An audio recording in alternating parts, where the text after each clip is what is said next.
అయితే సాయిక్ష గారు, యుద్ధం ఇలాగే జరిగితే వరల్డ్ ట్రేడ్కి, ప్రపంచ వాణిజ్యానికి ఎదురయ్యే సవాళ్ళు ఏంటి, ప్రతిఘటనలు ఎలా ఉంటాయి, ఈ మొత్తం డైనమిక్స్ ఎలా మారబోతోంది? రైట్, ఇప్పటికే మిడిల్ ఈస్ట్, అదే మనం వెస్ట్ ఏషియా అని చెప్పబడేటువంటి ప్రాంతంలో ఇప్పటికే చాలా సంవత్సరాలుగా అక్కడ అలజడి నెలకొనే ఉంది. అండ్ ముఖ్యంగా గల్ఫ్ కంట్రీస్ అన్నీ కూడా అమెరికాకి అనుకూలంగానే ఉంటాయి. ముఖ్యంగా యూఏఈ కావచ్చు, సౌదీ అరేబియా కావచ్చు, ఖతార్ కావచ్చు, కువైట్ కావచ్చు, ఇవన్నీ దేశాలు.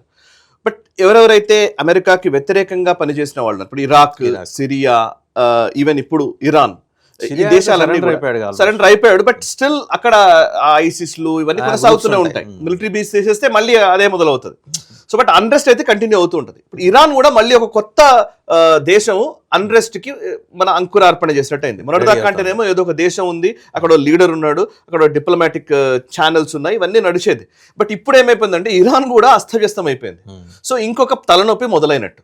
ఓకే, సో వెస్ట్ ఏషియాకి అసలు యాక్చువల్లీ ఎందుకు ప్రపంచానికి లింక్ ఏంటి అని అంటే కనుక ట్రేడ్ రూట్స్ మనకు తెలియాలి. నార్మల్గా అయితే జనాలు ఎప్పుడు మాట్లాడుతూ ఉంటారు, మలక్కా స్ట్రైట్ అంటారు, హార్మూజ్ అంటారు, ఇంకోటి చాలా చెప్తూ ఉంటారు. పేపర్లలో వచ్చే వార్తలు ఉంటాయి, కానీ అవి ఎక్కడున్నాయి, దాని ఇంపార్టెన్స్ ఏంటో చెప్తే ప్రయత్నం చేస్తారు. ఇది మన భారతదేశం అయితే, భారతదేశంలో మెయిన్గా ఈరోజు ప్రపంచ వాణిజ్యం అన్ని మాట్లాడినా ఎంత రోడ్డు బై రోడ్డు జరిగే వాణిజ్యం లేదండి. 80%, ఆల్మోస్ట్ 70 to 80% బై సీ, అంటే ఓవర్ ఓషియన్స్ మీద నుంచి షిప్లోనే ట్రేడ్ జరుగుతోంది. సో మనకు మేజర్ షిప్స్ ఇగో ఇక్కడ షిప్మెంట్స్ మన పోర్ట్స్ విశాఖపట్నం ఒకటి, చెన్నై ఒకటి, తిరువనంతపురం ఒకటి, కొచ్చి ఒకటి, అండ్ ముంబై ఒకటి, ముంద్రా పోర్ట్ ఒకటి, ఇవన్నీ చాలా ఇంపార్టెంట్ ప్లేసెస్ మనకు, రైట్? సో ఇక్కడ నేను కొన్ని పిన్ చేసి పెట్టాను. సో మనల్ని చెక్ పెట్టడానికి చైనా ఏం చేస్తుందో చూసి తెలుసుకోవాలి. ఫస్ట్ చైనా హాంబెన్టోటా పోర్ట్ అంటారు శ్రీలంకలో హాంబెన్టోటా పోర్ట్ ని చైనా డెవలప్ చేస్తోంది. ఇక్కడ క్యాప్యూ పోర్ట్ అని ఒకటి ఉంది, ఇది మయన్మార్ లో, ఎల్లో కలర్ లో నేను పిన్ చేశాను. ఈ క్యాప్యూ ఇది చైనా డెవలప్ చేస్తుంది. ఈ రెడ్ కలర్ లో ఉన్నది మనం డెవలప్ చేస్తున్నాం, సిత్వే పోర్ట్. సిత్వే మయన్మార్ కి ఉన్నటువంటి పోర్ట్స్ రెండు కూడా. సిత్వేనే మనం డెవలప్ చేస్తున్నాం, క్యాప్యూ వాళ్ళు డెవలప్ చేస్తున్నారు, చైనా డెవలప్ చేస్తుంది. సో ఇక్కడ ఇటువైపు చూస్తే లెఫ్ట్ సైడ్, మనం ఈ వెస్ట్ సైడ్ చూస్తే ఇక్కడ చాబహార్ పోర్ట్ రెడ్ కలర్ లో ఉంది, మనం డెవలప్ చేస్తున్నాము. గ్వాదర్ పోర్ట్ చైనా డెవలప్ చేస్తుంది. అంటే ఇప్పుడు చెక్మేట్ అన్నమాట, ఒకరికొకరు చెక్ పెట్టుకోవడం. మామూలుగా పోర్ట్ డెవలప్మెంట్ అని అంటే అక్కడ ఏదో వాణిజ్యం కోసం చేస్తున్నటువంటి షిప్మెంట్ల కోసమే అనుకోవద్దు. అక్కడ మిలిటరీ బేస్లు కూడా ఏర్పాటు చేస్తారు, నావల్ బేస్లు వస్తాయి, నావల్ షిప్స్ వస్తాయి. సో అట్లా దాన్ని ఫస్ట్ ట్రేడ్ కోసం వాడతారు, తర్వాత మిలిటరీ ఎస్టాబ్లిష్మెంట్ కి ఉపయోగిస్తారు. సో అంటే ఇక్కడ మనం చెక్ పాయింట్స్ అన్నమాట ఈ రెండు. ఇక్కడ మనం ముంద్రా పోర్ట్ ఉంది, ముంబై పోర్ట్ ఉంది. ఈ ఇండియన్ ఓషన్, ఈ మన అరేబియన్ సీకి సంబంధించి మొత్తం పార్ట్ మన కంట్రోల్లో ఉంటుంది యాక్చువల్లీ. సో మనం ఈ పార్ట్ కి ఎవరు వచ్చినా మన కంట్రోల్, ఇంటర్నేషనల్ వాటర్స్ మన కంట్రోల్ ఉంటుంది. ఎస్. సో ఇప్పుడు మామూలుగా పర్షియన్ గల్ఫ్, ఇందాక నేను వేరే వీడియోలో మనం ఎక్స్ప్లెయిన్ చేసుకున్నట్టుగా ఇది పర్షియన్ గల్ఫ్. ఓకే, ఇక్కడ కువైట్, యుఏఈ, ఒమన్, ఈ దేశాలన్నీ ఇక్కడ ఉంటాయి. సౌదీ అరేబియా, ఇదంతా సౌదీ అరేబియా ఇక్కడ ఉంది. సో ఈ పర్షియన్ గల్ఫ్ నుంచి ఆయిల్ బయటకు వస్తుంది. ఈ ఎల్లో లైన్ అంతా కూడా పర్షియన్ గల్ఫ్ నుంచి పోర్ట్ చాబహార్ అండ్ ఇక్కడ చాబహార్ పోర్ట్ ఉంటుంది, ఇక్కడ గ్వాదర్ టచ్ చేసి కిందకి వస్తుంది. సో ఈ పార్ట్ నుంచి రావాలి. హర్ముజ్ జలసంధి అంటారు, అది చోక్ పాయింట్. పైన ఇరాన్ ఉంది. సో ఇక్కడ నుంచి ఈ పర్షియన్ గల్ఫ్ నుంచి ఆల్మోస్ట్ మనకు, so this is straight of Hormuz is under the control of Iran. State control కాదు, ఇది అందరిది. బట్ దాన్ని చోక్ చేస్తారు అన్నమాట, దాన్ని కట్ చేయడానికి ప్రయత్నం చేస్తుంది ఇరాన్. ఓకే, సో ఇటువైపు ఉన్న దేశాలన్నిటికి సంబంధించినటువంటి ఆయిల్ ఇక్కడ నుంచి బయటకు రావాలి. ఇది ఆల్మోస్ట్ 25 to 30 లేకపోయినా బలవంతంగా గుప్పిలో అంటే ఎవరి బలం అయితే ఇప్పుడు షిప్మెంట్ అవుతోంది, షిప్మెంట్ మీద దాడి చేయడము, దాన్ని రాకుండా చేయడము, దాన్ని అటకాయించడము, ఇట్లాంటివన్నీ ఇరాన్ చేసే అవకాశాలు ఉన్నాయి. మొన్నటిదాకా అంటేనేమో కొంచెం వాళ్ళ దేశంగా ఉంది కాబట్టి పర్వాలేదు, కానీ ఇప్పుడు అసలు దేశం లేదు, ప్రాక్సీస్ ఉంటారు. అంటే దేశం కాకుండా దేశానికి సంబంధించిన ఫండింగ్ తోటి నడిచేటువంటి హిజ్బుల్లాలు, లేకపోతే హౌతీస్, ఇట్లాంటి వాళ్ళు ఎవరు ఉంటారో వాళ్ళు, ఆ టెర్రరిస్ట్ ఆర్గనైజేషన్స్ ఉంటే ఆ మిలీషియా అంటారు, ఆ మిలీషియా అటాక్ చేయడానికి అవకాశం వస్తుంది. సో ఇప్పుడు ఈ పర్షియన్ గల్ఫ్ నుంచే 25 to 30% of the trade, oil trade ఇక్కడ నుంచే బయటకు వెళ్ళాలి. ఇది ఒక ట్రేడ్. ఆయిల్ కూడా ఇక్కడ నుంచి రావాలి కదండి, ఆయిల్ కూడా ఎవరైనా ఇప్పుడు వాళ్ళదైనా ఇక్కడికి రావాలి. కానీ బేసికల్ ఇప్పుడున్న పరిస్థితుల్లో ఏం జరుగుతుంది ఇంక మనం రాబోయే రోజుల్లో చూడాలి. ఆయిల్ కంపెనీస్ ని ఎవరు కంట్రోల్ చేస్తారు, అమెరికా చేతుల్లోకి తీసుకుంటుందా, మనం let's wait and see. But ఇక్కడ 25 to 30% ఆఫ్ ద ఆయిల్ ఇక్కడ నుంచి రావాలి. ఇది ఒక రూట్, ఈ చిన్న పార్ట్ నుంచి రావాలి. ఇది ఎల్లో రూట్. ఇక్కడ నుంచి మామూలుగా ఇలా వచ్చి ఇప్పుడు ఏ దేశమైనా, ఇప్పుడు ఈస్టర్న్ కంట్రీస్ ముఖ్యంగా అటు చైనాలు, లేకపోతే మిగతా దేశాలు, సింగపూర్లు, ఏ దేశాలకు వెళ్ళాలన్నా కానీ ఇటు నుంచే రావాలి. ఓకే, ఇక్కడ మాల్దీవ్స్ ఉంది. మనకు లాస్ట్ టైం ఎందుకు గొడవ అయిందనంటే మాల్దీవ్స్ లో చైనా మిలిటరీ బేస్లు పెట్టుకోవడానికి ట్రై చేస్తోంది. సో మాల్దీవ్స్ అంతకుముందు మనము మిలిటరీ ప్రెసెన్స్ మనది ఉండేది. సో మాల్దీవ్స్ అప్పుడు గొడవ చేసినప్పుడు మనం ఇక్కడే ఉన్నటువంటి లక్షద్వీప్ నుంచి మనము మెసేజ్ ఇచ్చాం. సో లక్షద్వీప్ మాల్దీవ్స్ కి ఆల్టర్నేట్ అవుతుందని మనం చెప్పాం. సో ఇది లక్షద్వీప్. ఇక్కడ నుంచి ప్రాబ్లం రావడంతో వాళ్ళు వెనక్కి తగ్గారు. ఓకే, సో అందుకే ఇప్పుడు చైనా ఏం చేయాలనుకుందంటే ఫస్ట్ ఆమెంటోటా శ్రీలంకని తన గుప్పిట్లోకి తీసుకొని మాల్దీవ్స్ ని గుప్పిట్లోకి తీసుకుంటే ఈ పార్ట్ ని వాళ్ళు చోక్ చేయొచ్చు అనుకున్నారు, కట్ చేయగలరు అనుకున్నారు. కానీ అవ్వలేదు అది. కానీ మనం చైనాని కంట్రోల్ చేయొచ్చు. ఎలా కంట్రోల్ చేస్తాము అని అంటే ఇక్కడ ఇది.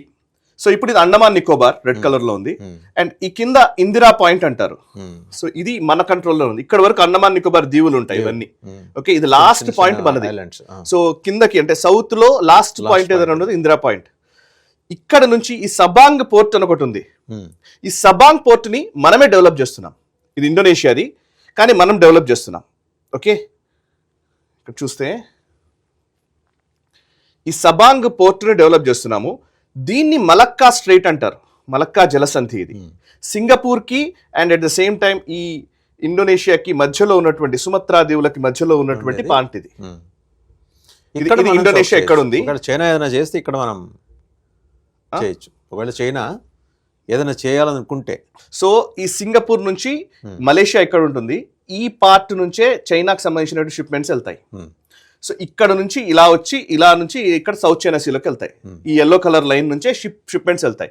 చైనాకి సంబంధించినటువంటి సుమారు 60% అంటే ఎక్కువే, అంటే 50 and above% ఆఫ్ షిప్మెంట్స్ ఈ పార్ట్ నుంచే వెళ్ళాలి. సో మనం ఏం చేస్తామంటే రేపు పొద్దున ఒకవేళ చైనా కనుక ఏమైనా పిచ్చి చర్యలకు పూనుకుంటే మనము ఈ ఇందిరా పాయింట్ ని సబాంగ్ పోర్ట్ ని కనుక మనం చోక్ చేస్తే, ఇప్పుడు ఇందిరా పాయింట్ దగ్గర ఆల్రెడీ మన మిలిటరీ ప్రెజెన్స్ ఉంటుంది.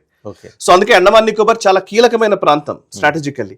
సో అండమాన్ నికోబార్ ని అండ్ సబాంగ్ పోర్ట్ ని మనం కనుక చోక్ చేస్తే చైనా షిప్మెంట్స్ ఆగిపోవడానికి అవకాశం ఉంటుంది. సో చైనాకి పెను నష్టం. సో అందుకే చైనా భయం. ఇప్పుడు ఈ మలక్కా స్ట్రైట్ ఈ విషయంలోనే చైనాకి ఎప్పుడు భయం. ఇప్పుడు చైనా ఒకవేళ ఈ పార్ట్ ని మనం ఆపేసాం అనుకో, చైనా ఎలా వెళ్ళగలదు, వాళ్ళ షిప్మెంట్ ఎలా తీసుకెళ్ళగలదు అంటే ఇలా వెళ్ళగలదు, కింద నుంచి వెళ్ళాలి. అంటే చాలా ఎక్స్పెన్సివ్ అనమాట. ఇప్పుడు ఎల్లో లైన్ చూపిస్తున్నారు, ఇక్కడ ఎల్లో లైన్. ఇప్పుడు ఆస్ట్రేలియాకి పైన ఉన్నటువంటి ఈ ఎల్లో లైన్ ద్వారా వెళ్ళొచ్చు. ఇక్కడ ఒకటి సురాబియా అనే ఒక ప్లేస్ ఉంటుంది, ఇక్కడ నుంచి వెళ్ళొచ్చు, ఈ పార్ట్ నుంచి వెళ్ళొచ్చు. అంటే ఆల్మోస్ట్ దీవులు మొత్తం రోడ్. చైనా రూట్ ఎక్స్ప్లెయిన్ చేయండి. ఎల్లో లైన్ ఎక్కడ, ఇక్కడ నుంచి ఇక్కడ ఇలా వాళ్ళు, ఇది అరేబియన్ సీ. సో ఇక్కడ నుంచి వచ్చి అరేబియన్ సీ నుంచి ఇలా తీసుకొని చాలా దూరం నుంచి వెళ్లాల్సి ఉంటది వాళ్ళు.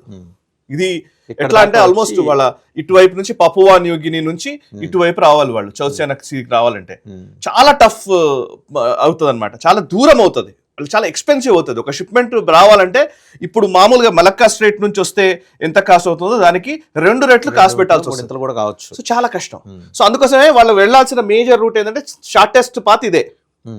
సో షార్టెస్ట్ పార్ట్ ఇది కాబట్టి ఈ పాత్ నుంచి కాకుండా వాళ్ళు ఏం చేద్దాం అనుకుంటారంటే బెల్ట్ అండ్ రోడ్ ఇనిషియేటివ్ అని తీసుకొచ్చారు వాళ్ళు. అందుకే రోడ్ బై రోడ్ రావడం కోసం వాళ్ళు చేసిన పని ఏంటంటే ఈ పై నుంచి ఇక్కడ షింజియాంగ్ ప్రావిన్స్ నుంచి పాకిస్తాన్ నుంచి ఈ గ్వదర్ పోర్ట్ వరకు తీసుకొచ్చుకొని గ్వదర్ పోర్ట్ నుంచి వాళ్ళు డెవలప్ చేస్తున్నారు కదా, ఇది సిపిఈసి కారిడార్ అంటారు, China Pakistan economic corridor. So ఇక్కడ గ్వదర్ పోర్ట్ కి వచ్చి బై రోడ్ ఇట్లా తీసుకెళ్లాలనేది China plan. Okay, Arunachal Pradesh మీద నుంచి, అరుణాచల్ ప్రదేశ్ కంటే ఇక్కడ కాశ్మీర్ నుంచి గిల్గిట్ బాల్టిస్తాన్ నుంచి తీసుకెళ్లాలని.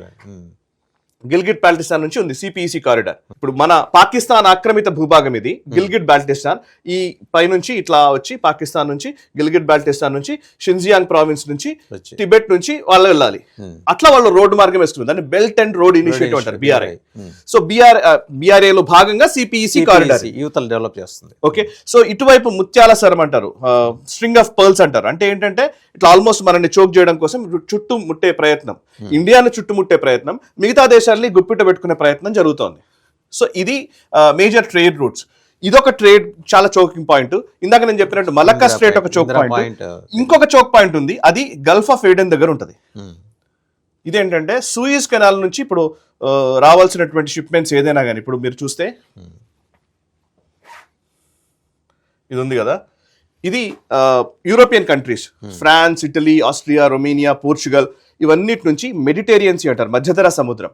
ఈ మధ్యధరా సముద్రం నుంచి యూరోప్ నుంచి వచ్చేటువంటి షిప్మెంట్స్ అన్ని కూడా వెళ్ళాలన్నా రావాలన్నా ఈ మధ్యధరా సముద్రం నుంచి ఇక్కడ సూయిజ్ కెనాల్ ఉంటుంది, ఈ చిన్న కెనాల్ నుంచి ఇలా వచ్చి గల్ఫ్ ఆఫ్ ఏడెన్ నుంచి బయటకు రావాలి.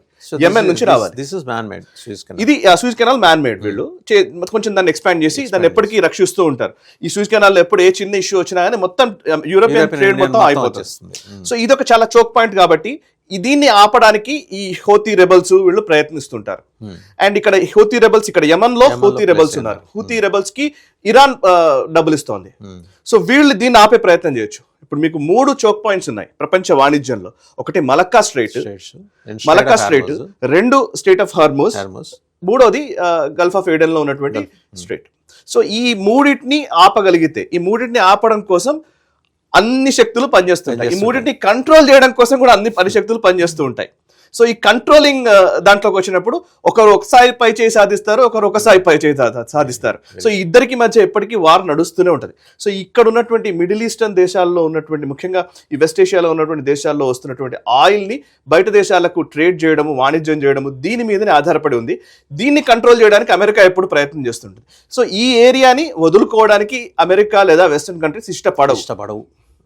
సో అందుకే అక్కడ ఇజ్రాయెల్ని పెట్టారు. ఇజ్రాయెల్ ఎప్పటికీ కూడా ఈ వీటన్నిటిని కంట్రోల్ చేసే ఒక ప్రయత్నం ఇజ్రాయెల్ చేస్తుంది అనమాట. రకంగా ఇజ్రాయెల్ ని ప్రొటెక్టర్ లాగా చూసుకుంటున్నారు. ఎగ్జాక్ట్లీ. సో ఇజ్రాయెల్ ప్రయోజనాలు అందుకోసం కాపాడబడతాయి.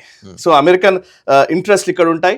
అందుకే డాలర్ కి పెట్రోల్ కి లింక్ ఉంది కాబట్టి, ఆయిల్ కి డాలర్ కి లింక్ ఉంది కాబట్టి ఈ ఆయిల్ ట్రేడ్ ని కాపాడుకోవాలి, at the same time dollar ని కాపాడుకోవాలి. ఈ రెండింటికి పెగ్ చేసుకున్నారు కాబట్టి ఈ దేశాలన్నింటికి సంబంధించి ఇక్కడ నుంచి వచ్చేటువంటి ఒక చోక్ పాయింట్, ఇక్కడ నుంచి వచ్చేటువంటి ఒక చోక్ పాయింట్, ఈ రెండింటిని చాలా కీలకంగా మనం చూడాల్సి ఉంటుంది. సో మనం ఇందాక నేను చెప్పినట్టుగా చైనాకి సంబంధించిన ఇంట్రెస్ట్లని మనము వాటికి భిన్నంగా, అంటే చైనా ఛాలెంజెస్ ని మనం ఎదుర్కొంటున్నాం. నిజానికి ఇక్కడ హెమ్మెంటోటా పోర్ట్ ఉంది కదా శ్రీలంకలో, ఇది యాక్చువల్లీ ఫస్ట్ మనకు ఆఫర్ చేశారు, మనం తీసుకోలేదు. యూపీఏ టైంలో మనం చేయలేదు, దీన్ని డెవలప్ చేయలేదు. బట్ చైనా వచ్చేసింది ఇక్కడికి. చైనా వచ్చేసిన తర్వాత ఏమైంది, రాజపక్సే కుటుంబాన్ని వాళ్ళందరినీ కంట్రోల్ చేశారు. శ్రీలంక మొత్తం ప్రభుత్వం మారడానికి ఒక ఉపయోగపడింది. సో ఇప్పుడు మళ్ళీ దానికి ఆల్టర్నేట్స్ మనం ఎత్తుకోవాల్సిన పరిస్థితి వచ్చినప్పుడు Indira point and Sabang port. మీకు చాలా ఇంట్రెస్టింగ్ పాయింట్ చెప్తాను. మొన్న విశాఖపట్నంకి గూగుల్ నుంచి రిప్రజెంటేటివ్స్ వచ్చినప్పుడు మనం ఒక ఏఐ సమ్మిట్ ఒకటి చేసాం, ఒకటి ఒప్పందం చేసుకున్నప్పుడు విశాఖపట్నంలో అశ్విని వైష్ణవ్, ఐటీ శాఖ మంత్రి అశ్విని వైష్ణవ్ స్టేట్మెంట్ ఇచ్చారు. ఏమనంటే, మాకు యాక్చువల్లీ సిత్వేలో ఒక పోర్ట్ మనం డెవలప్ చేస్తున్నాం. ఇక్కడ మయన్మార్లోని సిత్వేలో ఒక పోర్ట్ డెవలప్ చేస్తున్నాం. సో ఇక్కడ నుంచి విశాఖపట్నం నుంచి సిత్వేకి కనెక్టివిటీ ఇవ్వగలిగితే, ఈ సిత్వే నుంచి మేము పైకి Manipur, Nagaland, north eastern states కి మేము ఒక లైన్ వేసి ఇంటర్నెట్ ఇవ్వగలుగుతాం మేము అన్నారు. ఇక్కడ ఇంటర్నెట్ సేవలు రావాలంటే కష్టం అవుతుంది అని అన్నప్పుడు, సో ఇప్పుడు సిత్వేని మనం డెవలప్ చేస్తున్నాం. ఇక్కడ ఇంకో చాలా ఇంట్రెస్టింగ్ అంశం, సిత్వేని మనం డెవలప్ చేస్తున్నాం మయన్మార్కి సంబంధించి. అండ్ ఇది క్యాప్యూ పోర్ట్ అని ఒకటి ఉంది, ఇది చైనా డెవలప్ చేస్తుంది. ఈ రెండింటికి మధ్య ఇప్పుడు గొడవ. సో ఈ ప్రావిన్స్ ఇక్కడ అరఖాన్ ఆర్మీ ఉంది, రఖైన్ స్టేట్ అంటారు. ఈ అరఖాన్ ఆర్మీ ఈ రెండింటిని కంట్రోల్లోకి తీసుకుంది. సో ఇదంతా ఏంటంటే మ్యాప్స్ లో చూస్తూ ఉంటే ఈజీగా అర్థమవుతుందని నేను చెప్పే ప్రయత్నం చేస్తున్నాను. సో ఇప్పుడు సౌత్ చైనా సీ మొత్తం నాదేనని చైనా ఒకవైపు బీరాలు పలుకుతూ ఉంటది. సో దానికి కౌంటర్ చేయడానికి మనం ప్లాన్ చేస్తూ ఉంటాం, మలబార్ ఎక్సర్సైజెస్ చేస్తూ ఉంటాం. సో ఈ గేమ్ అంతా కూడా ఎట్లా అంటే, ఎవరు ఏ ఛాలెంజెస్ ని విసరగలరు, ఛాలెంజెస్ ని అధిగమించగలరు అనే చర్చలోనే ఇదంతా నడుస్తుంది. మొత్తం అన్నింటికి వాణిజ్యము, అదేవిధంగా మిలిటరీ పవర్, ఈ రెండు చాలా ఇంపార్టెంట్ ఏ దేశానికి. ఈ రెండింటిని కంట్రోల్ చేయటమో లేకపోతే ఈ రెండింటిని ప్రభావితం చేయగలవు ఆ 3 జలసంధులు. ఎగ్జాక్ట్లీ. సో అందుకే ఇప్పుడు మోదీ గారు కూడా వచ్చిన తర్వాత ఎక్కడికి వెళుతున్నా, ఏ దేశానికి వెళ్ళి వస్తున్నా, అండ్ ఈ అంశాల చుట్టూతానే చర్చ అంతా జరుపుతున్నారు. ట్రేడ్ అనే మాట పదే వస్తుంటుంది, వాణిజ్యం అనే మాట పదే ఎందుకు వస్తుందంటే, వాణిజ్యం, ఫ్రీ ట్రేడ్ అగ్రిమెంట్లు ఇవన్నీ ఎందుకు చేసుకుంటాము అని అంటే, మనకు ఎక్కడ ఏ ఇబ్బంది రాకుండా వాణిజ్యానికి సంబంధించి మనకు ఫ్రీ మార్కెట్లో మనం ఉండడం వల్ల మనం కూడా ఎదగడానికి అవకాశం ఉంటుంది అని. మనం ఎప్పుడైతే మొత్తం గోడలు కట్టుకొని మనమే బతకాలనుకుంటామో మనల్ని బతకనివ్వదు ప్రపంచం, globalised world. So thank you Sai Krishna గారు. సో చూసాం కదా, అంటే ఒక ప్రపంచ వాణిజ్యం మొత్తం 3 జలసంధుల చుట్టూ అది నిర్మితమైంది, వాణిజ్యమే నిర్మితమైంది. సో 3 జలసంధుల మీద కంట్రోల్ కోసం చాలా శక్తులు ప్రయత్నిస్తున్నాయి. అండ్ ఈ 3 జలసంధులకు ఉన్న ఇంపార్టెన్స్ ట్రేడ్ పరంగా అమెరికా గుర్తించింది.